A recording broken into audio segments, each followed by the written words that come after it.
mi emoziona ogni volta che ne parlo e mi rattrista e mi mette anche, mi crea un disagio che dura anche giornate.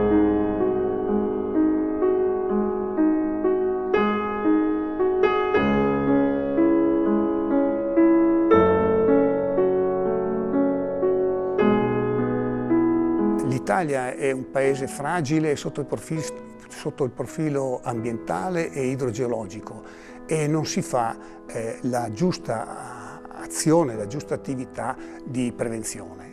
E quindi purtroppo uno dei motivi della nostra presenza anche nelle scuole è appunto per sensibilizzare principalmente i ragazzi alla natura, ai rapporti con la natura, ai rapporti con l'ambiente.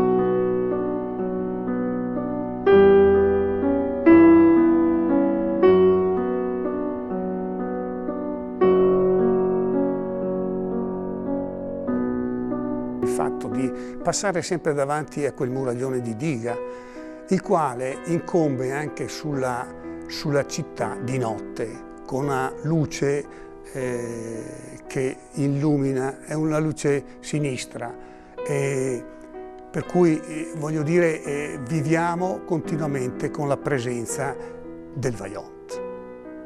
Ecco, non è facile vivere, però bisogna avere la forza di superare, e la forza di superare viene proprio per la volontà che ci deve essere, almeno da parte dei superstiti, di perpetuarne la memoria, di raccontare ciò che è successo perché non possa succedere mai più.